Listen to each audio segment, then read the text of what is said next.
Good evening, friends. We are together again for our nightly 10 p.m. live session, and I'm very excited today because with me is a rare politician who's an intellectual and an author, and a dear friend of mine, TUHIN Sinha.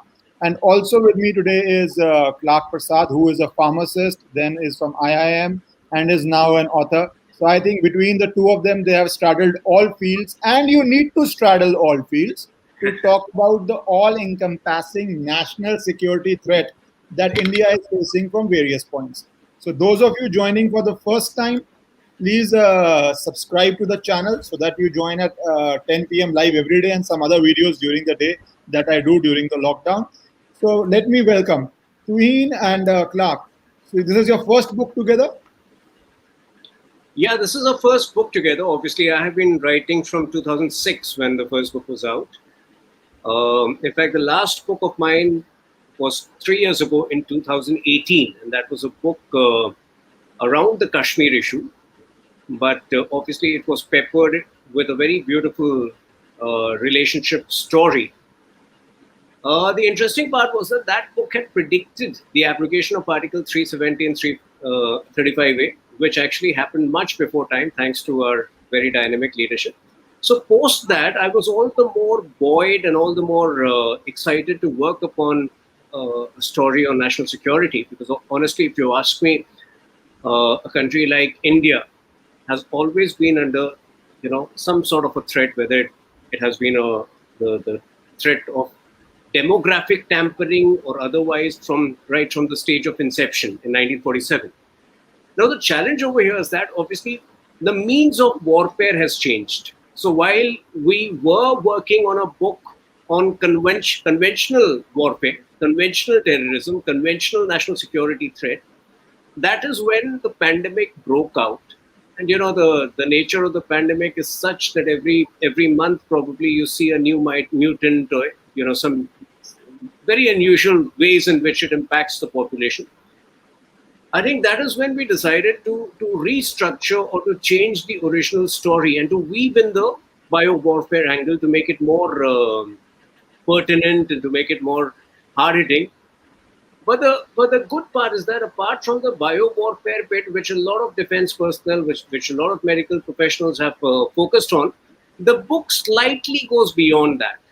Let's suppose if country A, which in this case is obviously China, decides to perpetrate bio warfare, which at some levels merges with the existing planning going on in Turkey or in some other part of the world. How does it all impact the political systems of US and India, the two oldest, or not oldest, unfortunately, because of Nehru's non-alignment policy, we never had the kind of robust equation with US, which we should have had over the last 70 years. But yes, I do believe that US and India are natural allies because of the robustness of our democracy. So how does this communist warfare, I would say, we know the coronavirus by different names. Some people introduce it by Chinese virus. I would not mind calling it the communist virus. So how communist virus meets the jihadi virus, and how does it alter a whole set of political systems across the globe? I think that is the premise. And Suraj, in fact, before he takes over, he had worked on a very interesting book called Baramulla Bomber 6 or 7 years ago. So, he is always fascinated by conspiracy theories. In fact, to give you a small trivia about him, he was also equally passionate about the Sushant Singh death mystery. And, I think probably that's where he must have seen a lot of your videos. So he calls himself a conspiracy realist, but because of the gamut of experience that he has, both in the pharma industry and otherwise, I think the conspiracy ideas in the book are overwhelming.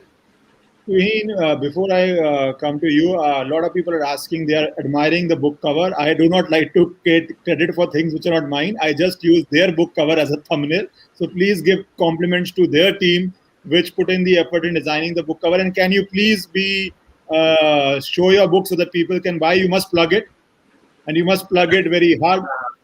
So, So the book is actually going into print. It must have gone into print today or Yeah. tomorrow. But okay. I think if there is a way, Suraj, if we can put out the JPEG. Maybe I mean that's the All right, way. then when it will come, we will discuss it. So, people, it's their cover. I don't want to take credit for something which my team hasn't done. They have put in the effort, and it's a very fine cover. And as they say, the cover itself is so interesting that the book is bound to be even 10 times more interesting. As I said, Tuhin is a rare politician who's an author, and his 370 prediction, he's saying what he woven has come true. So go and read that also. This prediction, it has already ongoing thing, not ongoing thing. We have had a lot of debates on this. So Suraj, now, Yeah. what made you write this story and come up or collaborate on this story for the first time, and what is the threat besides the book that you broadly see India facing on national security? As you just told me, you are from armed forces background, your parents are in armed forces, so you have seen the entire spectrum. So what do you think is the threat facing us also? Yeah, so the book writing happened in time. So it's been 2.5 years since we started discussing about the book. And my last book was my first book, actually, Bahamullah Bomber, a science fiction thriller based, spy thriller based in Kashmir. And there also the idea was how do we solve the Kashmir crisis? So, do I use a different mean in trying to work it out? Now, in terms of the crisis which India faces, it is always there. Uh, Crisis never ends. The crisis can be military, can be economic, can be information, can be change of mind. Because if you remember 30 years ago when General Zia was there, he said he wants to destroy India by 100 cuts because we can't do the conventional warfare. Then at that moment, I was a kid, and I said, my father explained to me that what does subversive warfare means, and so these are things which we not normally read unless we reach into, say, strategic affairs, college, or have the atmosphere around us. So we do not know subconsciously also things are moving. Now, many years ago, like 30, 40 years ago, there was this defector from KGB who actually moved to the US. His YouTube videos are there. I forgot his name, Brozowski or some name is there. And he clearly spells out how subversive tactics are used to weaken the mindset of a population. That can be done by one generation only. And when the population doesn't have the will to fight or stand for itself, then the enemy is already lost. And this warfare sometimes we do not see. These are all the non-kinetic warfare. And the China 3 warfare strategy is one of these which we see. So, and in the book, what we cover also is the economic warfare, because there was a time, for example, we had gold standard where the gold was used as the medium of exchange, and then the US dollar became backed by gold till 1971 when the thing was taken away and dollar printing came in, bonds came in, so many things happened.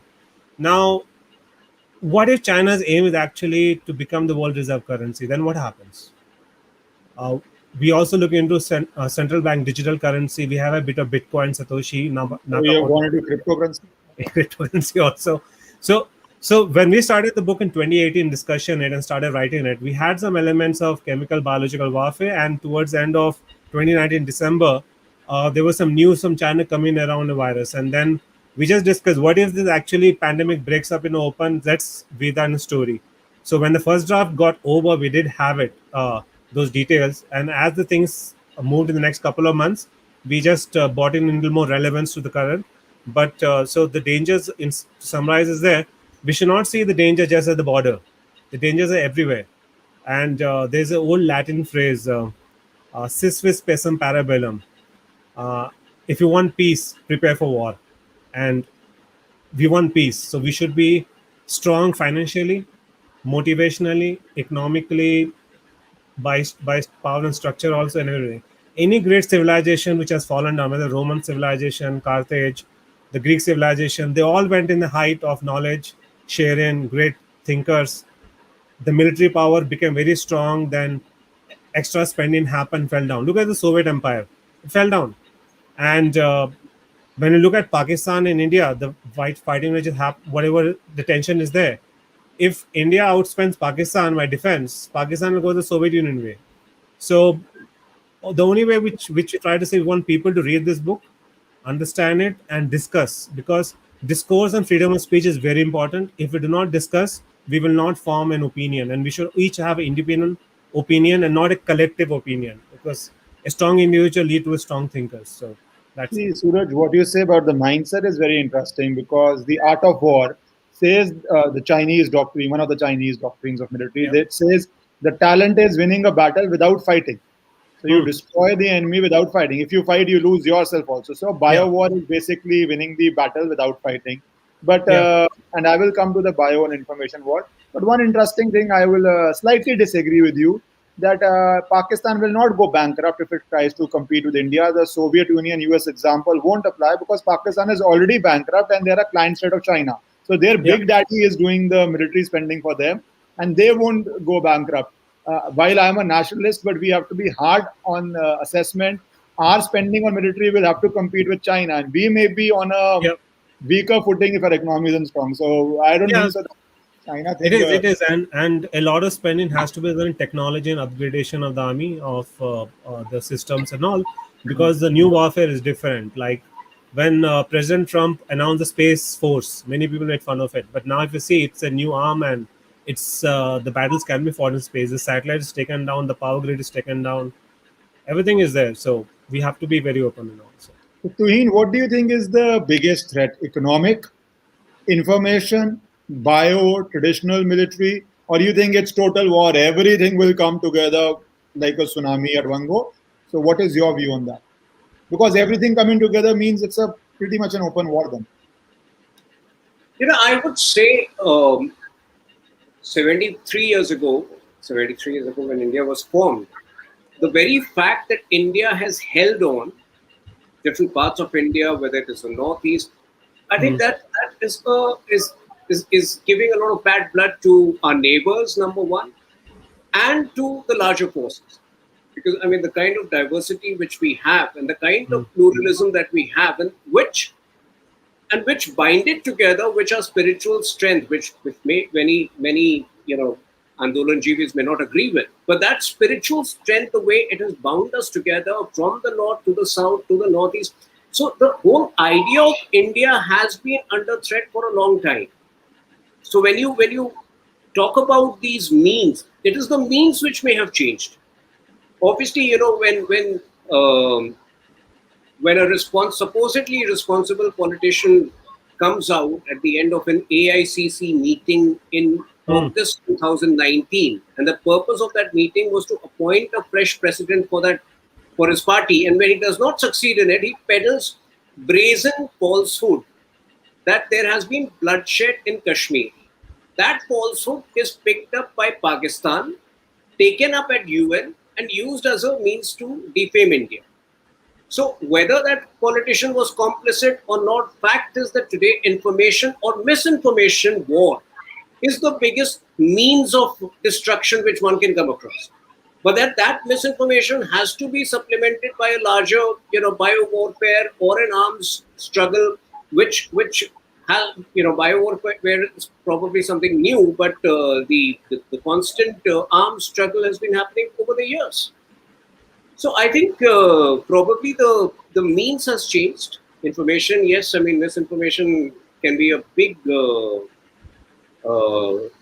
cause of immediate turbulence vis-a-vis the other things. But like I would take the present example. Like last week, Israel had to eventually go on an offensive against the Palestine. Now, in many, and because I believe that there are very few countries which are India's natural allies. One is the US, the other is Japan. France under the present President Macron, yes, it seems is. But Israel, because of the hundreds of years of subjugation of the Jewish community, there is a natural, synchronization between the two civilizations.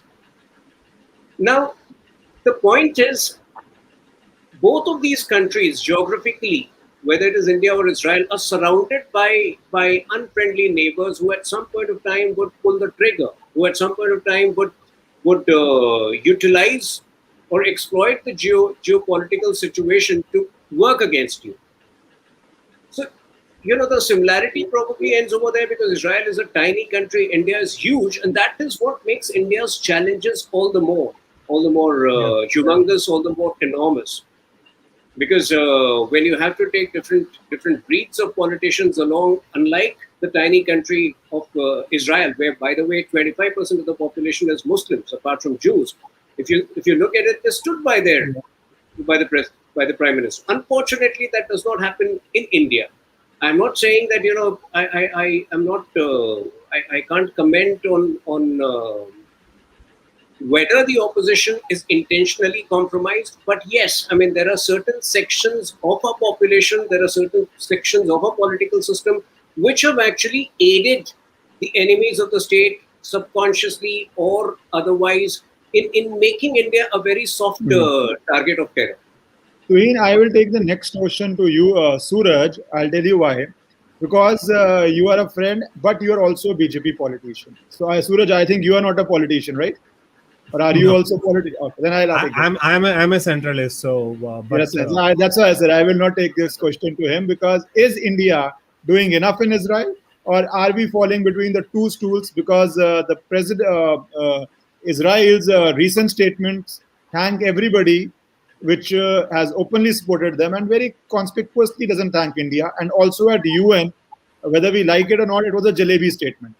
So, do you think when we have a natural ally, we are one of those people who sit pretty and make noises both sides because we want to be friendly with UAE also, we want to be friendly with Arab world also, and we want to be natural allies with Israel also. So the previous government was very clear.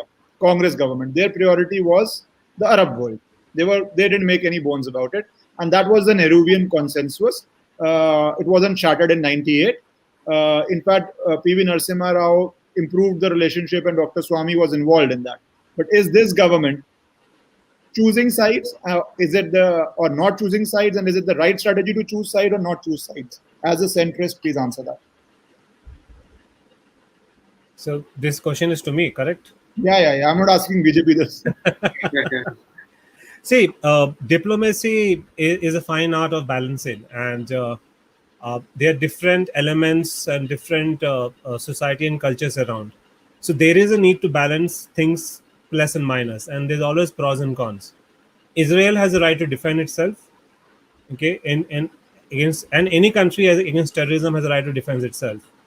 But there's also a way of in terms of how to maintain the information. Like if I look at the period from President Trump when he came till went out, was there any conflict in the Middle East? Zero. Was there any conflict in North Korea? Zero. Was there any new war started by the US? Zero. Now, what is the stimulus for starting things? Who does the starting things? How come ISIS was there and then ISIS disappeared like this? No one knows where ISIS is gone now. And so if we're able to talk about the stimulus, how do people need war always? Or there's a position like they said Hamas fired hundreds of rockets. Where did they get it from? How did it come? Aren't there satellite photographs and all? And when ISIS was selling petrol, how it is go? It's to go to the Turkish border. Who is to do all this stuff? The point is that everyone knows the answer. The politician needs to hold each other accountable. The system is to say. Now, diplomacy has to be there. A soft and a hard hand has to be used. And in the end, the government has done a great job in managing that. In fact, the level of support of community coming from the international community right now is something which has happened because of the years of efforts been done over the years, also in the last 7 years also. The things changing. When I see our leader, when the Prime Minister Narendra Modi going to different countries and been received, and especially like who would have thought a sort of in the Middle East such a different way of atmosphere is there, positive atmosphere is there. Things have improved quite a lot. Our diplomatic standards have improved. It is just that we have to see that we have to ask the hard questions. Why do we need war? Where is the weapons coming from? Who's sponsoring? Where's the funding coming from? You have Israel calling and saying that we're going to bomb this place. Please get out. And this yesterday on the Sky News in England channel, they have released this thing, and the person who's taking the call from the Hamas side said, "We're not leaving. Let the children die." Now, whether it is information warfare, disinformation, I'm not sure of that. But the point is that the people need to stand up and ask. People do not need war. People just need peace. And that's where they have to hold the leaders accountable. But Suraj, when you get into relevant questions on conspiracy, that how does ISIS come, disappear, oil, this happens, that reminds me of Eisenhower also, because it doesn't stop only in the Arab world. Yes. He said it's a military-industrial complex which runs through it. And that was what? 1950s, 50s. So at that time, an industrial military complex was running. As they said, the business of Rome is war. What? That's true for any superpower. Their business becomes war because the amount of multi-billion-dollar deals, equipment, add with it the information technology age. So then that becomes a very, very, very deep study to do. That who is allowing it, who doesn't like it. Does the military-industrial complex in US want peace in the Arab world? Does it want? If there is peace in Arab world, why would Saudi Arabia buy God knows trillions of dollars of weapons over a decade? So then that becomes a very, very big question. And we will need multiple studies over the years and they still won't reach an answer because that is from 1950s. But anyways, I'll come to the more localized India question. Do you think, and Tuhin or anybody can answer this, it's your choice since you're co-authors. Do you think the threat India faces after COVID is economics, and do you think we are doing enough to safeguard on that threat which will come as a part of the bio war? It will make difficult for industries to invest in India. It is joined with information war where the Western media, if it starts speaking that India has collapsed, or they try to show India as the sick man of Asia, which they try to show China in the 1940s, it will become impossible for investors from there to come and invest in India. So how do you see us dealing with those situations which could very well arise and are arising in the Western media? So, fortunately, like I have been following the stock markets very closely. And in the last 5 weeks, unlike the first phase, the effect has been minimal, which broadly indicates that the faith that the foreign investors have in India remains intact. And honestly, I think the worst is over. Yes, I mean, rural areas still remain a problem and it will remain a problem for the next few weeks. But if you look at it, the numbers are receding. I think by June, by the end, whatever impact you will see on the economy will largely be confined to the first quarter of this financial year. Because India's story is not going to stop. The massive expansion of the formal sector in the last 7 years, which is evident in the way GST collections remain absolutely unimpacted. In fact, they have kept on getting increased throughout the COVID months. So I don't think, in the long term, the Indian economy will be impacted. When we have been talking of a V-shaped recovery, which probably, we had anticipated it would happen this year. Now it might happen towards the last quarter of this year. But the Indian, the fundamentals are very strong, and I don't really think, apart from the temporary, maybe the nature of jobs will change. You will see an expansion, a formalization of the gig economy sector, because a lot of things have become transactional. In fact, the e-commerce has increased massively. Health, there will be massive investment in the health sector.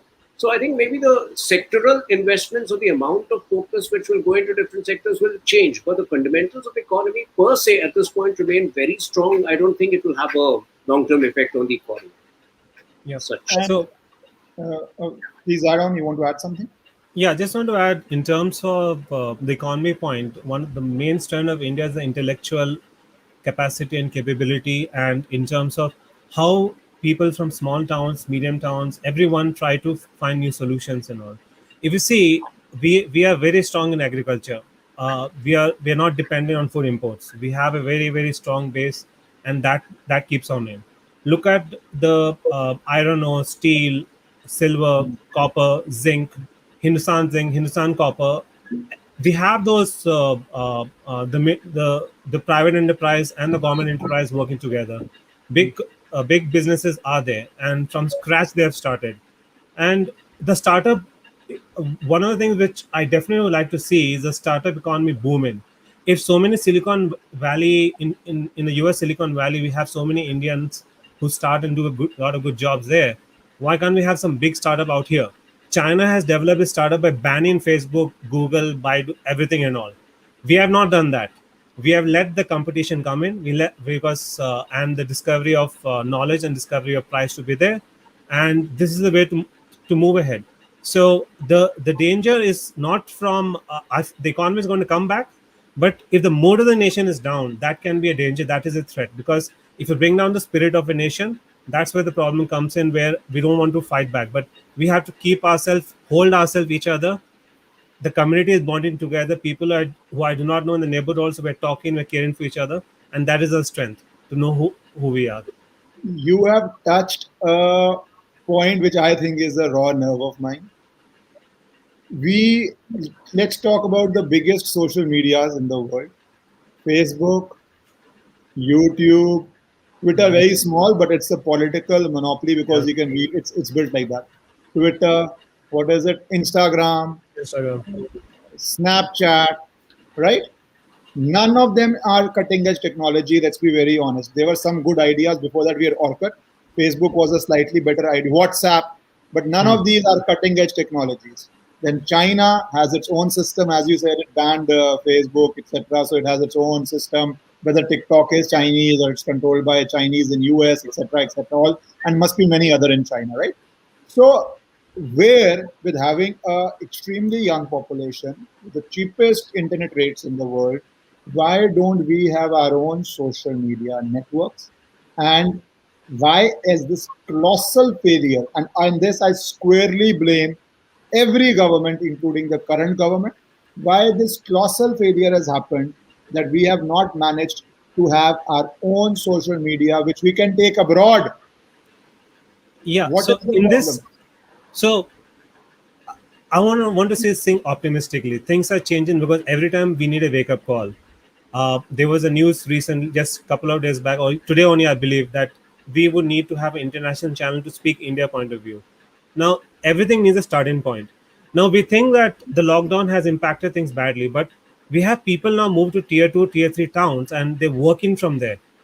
Because of the lockdown, before the international companies thought that we need a face-to-face interaction to do the job, but no, now you can send the work anywhere in India. Doing right, because the gig economy is going to come up. So that's where intellectual capital is going to come in, and within this space, they will be backing from certain members to bring in our own social media channel. Because even I agree on the point that Twitter, Facebook, and all is fully monopolistic. Are they a platform just for like a public park where people can come and talk anything, or are they a newspaper where you can print and not say something? I have explained exactly. I have explained that on my YouTube channel many times, the difference between platform and having editorial control, because editorial control makes you liable for hate speech, defamation, everything. So Twitter has been a platform, or all of these have been a platform with no editorial responsibility, but they are doing editorial function. That is a problem. But I am, you can say you're optimistic. I am disappointed in all governments, because it does not take too much for the biggest government leaders to say, we will tweet any important information on an Indian platform, and after 1 hour on these platforms, don't ban them. And then requesting, building a national momentum for all these celebrities, be sports or movie and everybody else, to tweet or put it on Indian platforms first, then on these international platforms. That just needs a little bit of effort, which I think we are sadly lacking. And a lot of audiences, if you post something 1 hour before on Indian platform, from politicians to sports stars to movie to arts to everything, 1 hour just, you will have a huge volume in any Indian platform that you can choose. So I am not optimistic. There are two things I can add over here. See, a large chunk of our population, even though they may still be in a minority, a large chunk of our population don't take pride in Indian creations. So, the moment the government makes an announcement that this is the media on which we are going to tweet first, you can rest assured that that particular media will be banned or rejected all the more. So, unfortunately, that's a mindset. The other important thing is that, certain businesses have a right time to enter. So the right time for us to invest in these properties would have been mid 2000s or late 2000s, because like a lot of people are talking about population bill right now. I personally feel that, and I'm just deviating into a different zone, but there was the best time for it was mid 1970s, when the rate of growth of population was actually on the high. Now it's anyway declining, the rate of increase.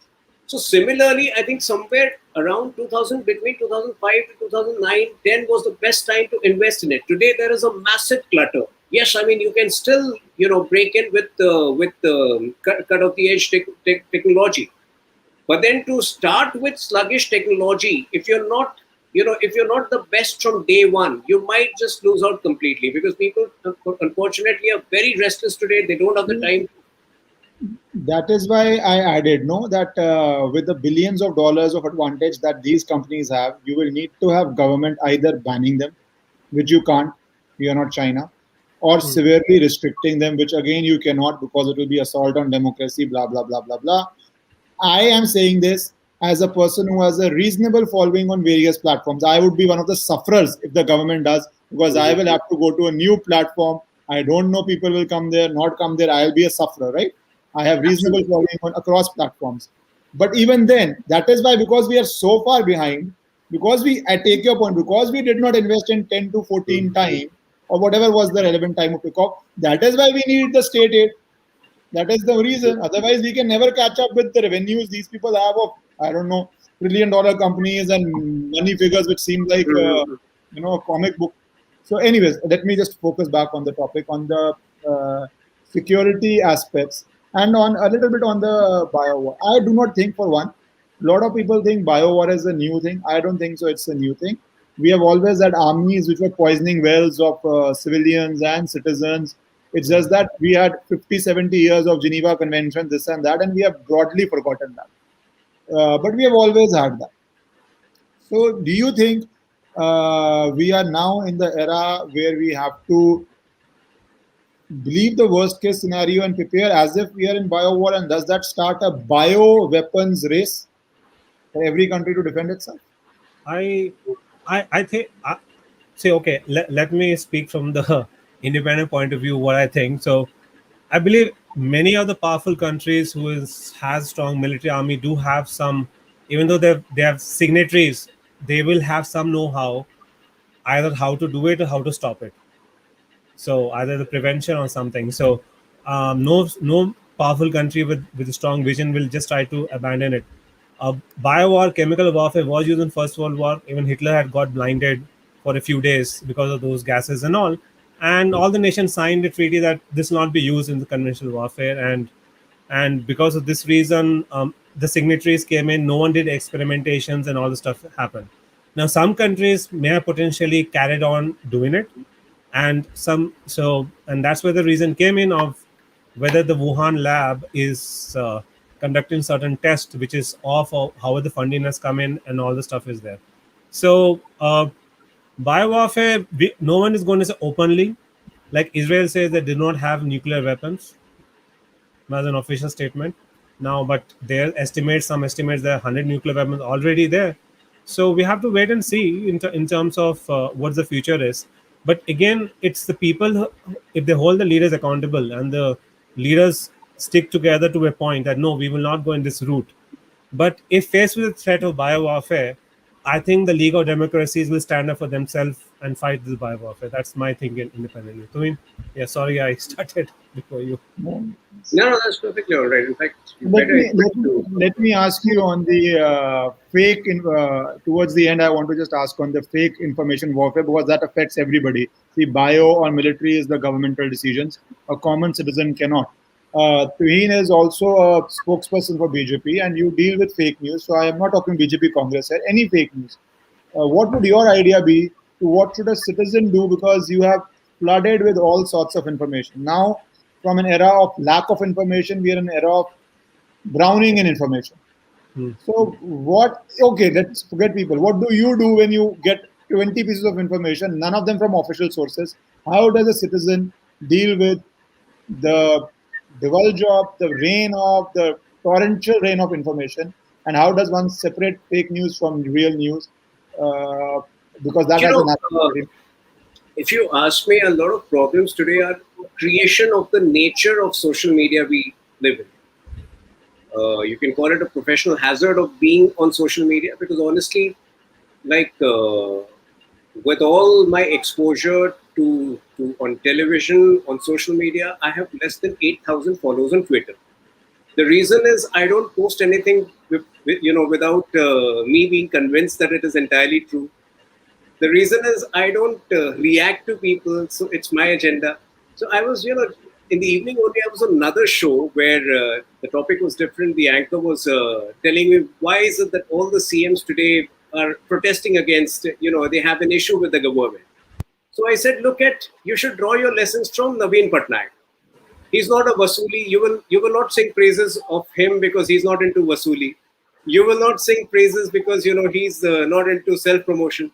So somewhere the very nature of social media, coming back to it, is such that unless you are extremely reactive, unless you are, unless you kind of go by quantity rather than quality, unless you flood your timelines with certain or you're very passionate about something, you go on, you get identified with that subject and you go on tweeting about it for the next 6 months.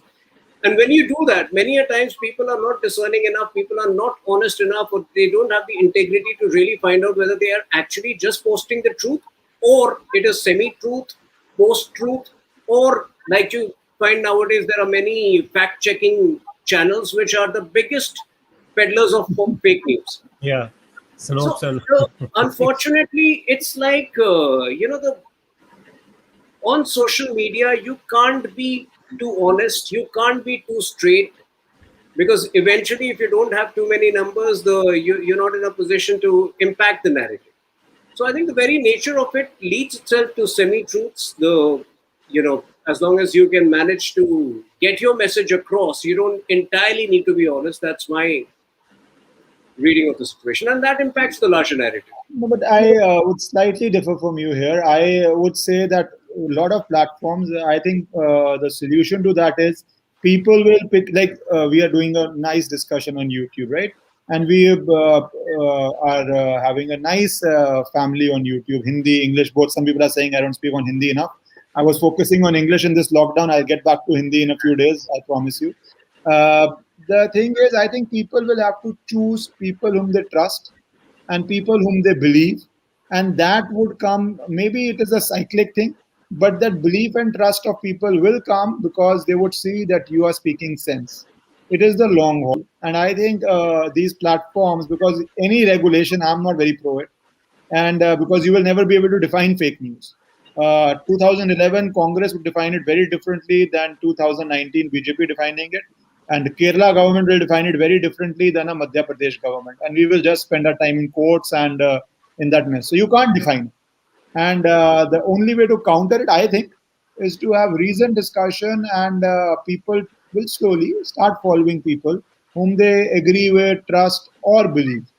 That is one of the views I have. And Ishkaran, you rightly said this point, because what is happening out here right now, over the globe, people have stopped watching CNN, Fox News, CNBC, and they listen to YouTube creators who bring in a perspective point of view, an individual point of view. Now, that can be pro, that can be anti, it can be anything, but many of them try to give a balanced view, and that's what people want to hear. And this is where the changes come in, and even news organizers like CNN are at risk, because you have in US, for example, the CNN for a particular hour, they have hardly 300,000 people watching, versus a comedian who's able to garner a million people following his news, his viewpoints. So this is where the market wins in the end. People are intelligent, they know it. Even myself, when as doing a reaction, yes, reaction was there always in the start, but one thing I started slowly doing was that wait for 24 hours. If the news is very big or something very dangerous, wait for 24 hours of things to settle down with us. Watch, do not repost it, check from 10 other places what is happening, who is talking, what's the source, go to the source and see from where it is put it. So one has to do one on due diligence, because it is the information age, a lot of information out there, disinformation, misinformation, fake news. It's all narrative spin and narrative control. And this is a psychological warfare, part of psychological warfare also, and try to develop fractures between the Indian any society. So whether it's As I completely take your point, we're coming to the end of the debate, so I'll just speak fast and then yeah, take one last question to you. Completely take your point that that's what I said. People will find people they want to follow and trust. yeah. Uh, but the other way of that is people will go more and more extreme. I on YouTube, if I go extreme, either side, okay, mine would be maybe nationalistic side. I go very extreme. I will grow at 10x the speed. And if you are very extreme leftist, you will grow at 10x the speed. So Mhm. the problem with social media would also be this, that the extreme views will get a lot more audience in the beginning. But then again, I say, long run, you have to go for the long haul. People will listen to reasoned views rather than abuse and shouting from the rooftops on the opposite side. One last question, both of you answer. So about the book. So when is the book coming out? And A, and B, broadly, now that we are in this state, what do you think at a governmental level or individual level can be done to deal with these threats? It's a big question, I know, but what do you think can be done in the scenario we are in?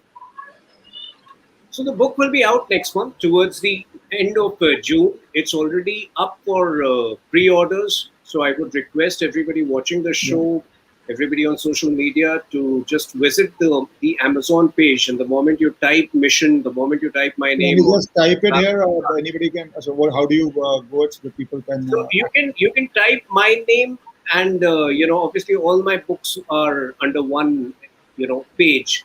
That is one way. If you just type Mission Shangan, if you type Clark Prasad, there are various ways of that search will invariably lead you to that page. And it's a book which has got endorsement from two very senior defense personnel, General Atta Hasnain Sahab and Maruf Raza. So please do take a look. Coming to India's preparedness, see, a lot of things at the defense level is not made public. But I know for a fact that our foreign policy itself, at many levels, has been factoring in the larger threat perception. And I'll give you a small example. Like when we abrogated Article 370, who would have thought that barring Iran and barring Malaysia and barring Turkey, barring these three countries, the OIC, the Organization of Islamic Countries, would remain non-committal and mum on India's application of Article 370. So I think India's preparedness goes at many levels. One is obviously the diplomatic level, and I think at many levels, the what has happened in the last 3 or 4 weeks, the way the mutant has behaved, I'm sure we will be extra prepared to ensure that one, the third wave does not happen. 3, when it comes to China, you've seen a lot of things already happening. The 5G permissions have not been given. So all of these Yeah. things will be happening at multiple levels simultaneously, many of which we would never be aware of. But rest assured that India is in safe hands under Prime Minister Modi. So in terms of just thinking out loud, we had initially thought as a country that let's go the economic route and be friend with China. Let the business, and if the business wins, the people win. But if the choice of China is to actually be the dominant force in the planet and not caring, because they have aspiration of 2049 to be a world developed country, a superpower and all, but if the aspiration does not have people around them, just themselves, then there's going to be a challenge. So that's where we need to uh, have aspiration ourselves, project in the right way. And when we say project in the right way, it should not be by bringing other countries down, other cultures down, other people down. We have to take, and that's the Indian way, taking the things up. And based on whatever reading I've done and seen, there's definitely war gaming, planning done, scenario testing been done, and we are in safe hands because there is a long term plan and long term thinking involved out here. So thank you for coming, and friends, do buy their book. It's out the next month, but you can pre-order it. It was lovely having you both, and I will My invite you pleasure, again sometime Ishkaran. after. My pleasure. It's always a pleasure to interact with you. I think very few people have that clarity of views. which you have, and it was an absolute pleasure interacting on this very strategic issue with you. Thank you. I'm sure. Oh, want to say something? And yes, Ishkaran, I just want to say one thing. You're a great reader, and this is one book I really enjoyed. I don't know whether you have seen it. Kuldeep Nair book, Scoop. Okay, perfect. Scoop of Kuldeep Nair, by Kuldeep Nair. He has given a short history from the times of Nehru, Shastri to Vajpayee, different small stories in terms of the real things and also probably you'll enjoy this book. So my Friends, you have recommendation to you. two books to read now. Thank you so much. Thank you. Sure. Thank you. Thank you. See you. Bye. Good night. Good night, everybody. Good night, everybody. Bye.